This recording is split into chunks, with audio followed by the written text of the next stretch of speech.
Oke, langsung aja kita mulai pembahasan kali ini. Kita bakal bedah bareng-bareng sebuah konsep yang sebenarnya dalam banget. Pernah kepikiran nggak, kenapa sekedar ngumpulin aset digital itu, ya mungkin bukan tiket emas kebebasan yang selama ini Anda bayangin? Kebanyakan dari kita masuk ke dunia ini kan dengan satu tujuan pasti, kebebasan ya kan? Kita mikir, kalau aset gue udah cukup, semua masalah kelar. Tapi hari ini, kita bakal bongkar habis-habisan pemikiran itu. Kita bakal lihat kenapa kalau Anda cuma fokus numpuk aset tanpa ngerubah mindset, itu malah jadi jebakan tersendiri. Kita bakal bahas tuntas gimana caranya geser fokus Anda. Dari yang cuma sekedar ngumpulin kekayaan, jadi ngebangun kedaulatan penuh atas hidup Anda. Jadi pasang sabuk pengaman, karena materi ini bakal benar-benar ngerubah cara Anda ngelihat portofolio selamanya. Tapi tunggu sebentar. Sebelum kita melangkah lebih jauh, saya mau Anda benar-benar berhenti ngelakuin apapun yang lagi Anda kerjain sekarang. Serius, stop dulu. Mari kita ambil jeda sejenak buat refleksi. Di tengah market yang buka 24 jam sehari, 7 hari seminggu tanpa henti, gampang banget kan buat kita hanyut dalam kebisingan dan pergerakan harga yang naik turun. Kita tuh jadi terbiasa sekedar bereaksi, bukan merencanakan. Jadi coba tarik nafas dalam-dalam.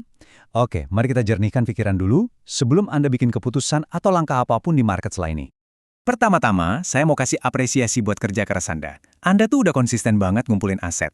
Anda ngelakuin apa yang sering kita sebut di komunitas sebagai staking. Dan jujur aja, itu hal yang luar biasa. Ngebangun kebiasaan buat nyisihin sebagian dari hasil keringat Anda demi masa depan, itu tuh fondasi utama dari perencanaan keuangan yang sehat.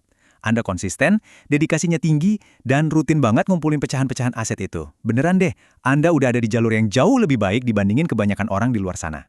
Ditambah lagi, Anda juga nggak cuma asal tebak-tebakan arah market. Anda punya strategi yang matang. Anda ngelakuin dollar cost averaging alias DCA. Kedisiplinan kayak gini nih yang patut diacungi jempol. Mau market lagi hijau royo-royo atau lagi merah berdarah, Anda tetap mastiin aset digital itu masuk perlahan ke cold wallet Anda tiap minggunya. Ini taktik yang super solid.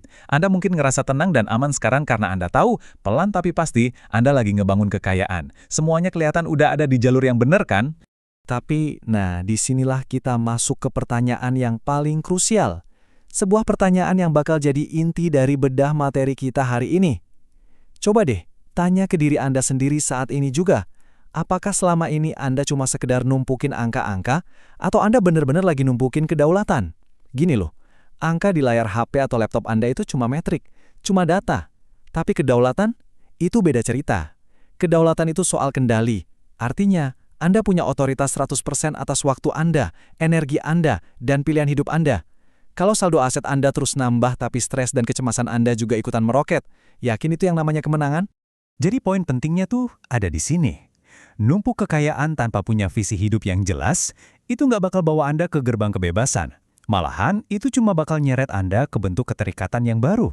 Semacam ketergantungan digital gitu. Ya, emang sih, Anda memindahkan rasa aman dari institusi tradisional ke sekumpulan kode kriptografi.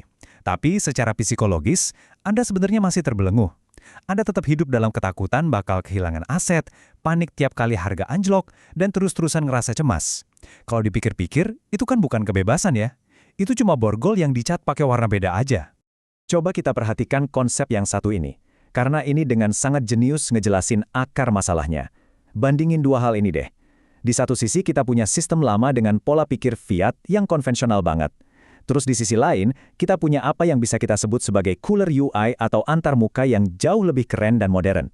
Faktanya, banyak banget loh orang yang memperlakukan aset revolusioner ini pakai mindset jadul yang sama. Anda tetap aja abis-abisan nuker waktu dan energi kehidupan Anda cuma buat dapetin angka digital.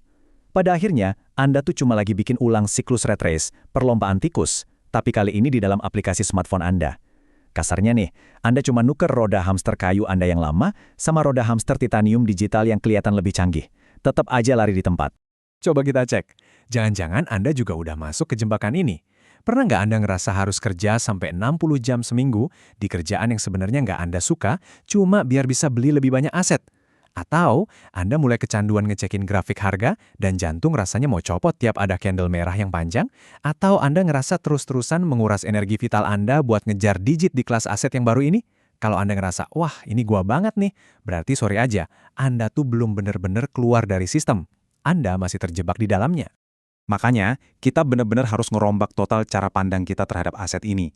Aset kayak Bitcoin atau aset kripto lainnya, itu bukan bentuk kebebasan itu sendiri. Tolong garis bawahi ini ya, kodenya, teknologinya, itu semua cuma infrastruktur. itu cuma fondasi jalan, bukan tujuan akhir dari kebebasan hidup Anda. Bayangin aja kayak jalan tol. Infrastruktur ini emang ngasih Anda jalur buat pergi kemana aja dengan cepat. Tapi jalan tol itu nggak bisa milihin tujuan liburan Anda atau nyetirin mobilnya buat Anda kan? Anda sama sekali nggak bisa ngandelin sebuah infrastruktur pasif buat nyelesain masalah-masalah aktif di hidup Anda. Terus gimana dong solusinya? Yuk, kita lanjut dan lihat gimana kita bisa ngebangun peta jalan yang benar-benar nyata menuju kebebasan sejati. Karena kebebasan itu nggak datang dari luar, guys. Itu murni berawal dari dalam diri Anda dan pilihan-pilihan yang Anda buat. Langkah pertama, gimana cara Anda berpikir? Ini tentang ngelepasin mentalitas kelangkaan. Kedua, gimana cara Anda bergerak? Ini soal berani ambil action yang benar-benar sejalan sama nilai-nilai hidup Anda. Dan yang ketiga, gimana Anda mendesain hidup Anda?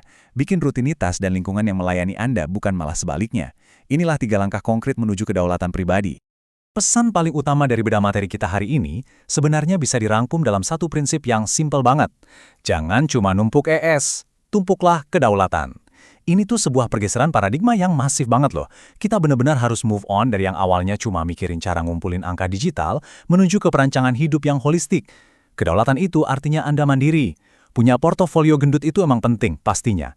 Tapi ngebangun sebuah kehidupan di mana Anda punya privilege dan kebebasan mutlak buat bilang tidak pada hal-hal yang nguras energi Anda, wah, itu jauh-jauh lebih penting. Sekarang, mari kita bedah tragedi modern dari apa yang sering orang sebut sebagai kesuksesan. Coba bayangin skenario ini. Apa sih gunanya punya jutaan Satoshi, aset numpuk di mana-mana, kalau jadwal harian Anda tetap aja dikontrol penuh sama bos Anda? Kegagalan yang sebenarnya itu terjadi kalau energi Anda setiap hari habis kepake cuma buat bertahan hidup dan harga diri Anda didikte sepenuhnya sama fluktuasi pasar. Itu berbanding terbalik 180 derajat sama kedaulatan. Di mana saat Anda berdaulat, Anda yang pegang kendali penuh atas waktu Anda, energi Anda dipakai buat nyiptain sesuatu yang bermakna, dan yang paling penting, nilai diri Anda ditentukan murni oleh Anda sendiri, bukan oleh angka di layar. Jadi, kesimpulan yang paling luar biasa di sini adalah, pada akhirnya, semua bakal balik lagi ke satu persamaan yang sebenarnya sederhana banget. Aset yang tepat, ditambah dengan pola pikir yang tepat, barulah hasilnya adalah kedaulatan. Anda nggak bisa cuma pegang aset revolusioner, tapi mentalnya masih mental budak korporat. Nggak bakal berhasil.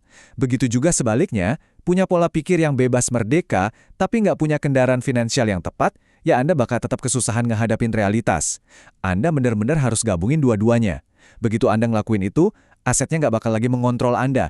Justru, aset itu bakal berubah jadi alat ampuh yang bekerja keras buat memperkuat kebebasan Anda. Dan sebagai penutup, saya pengen ninggalin Anda dengan sebuah pertanyaan yang lumayan provokatif nih buat direnungin.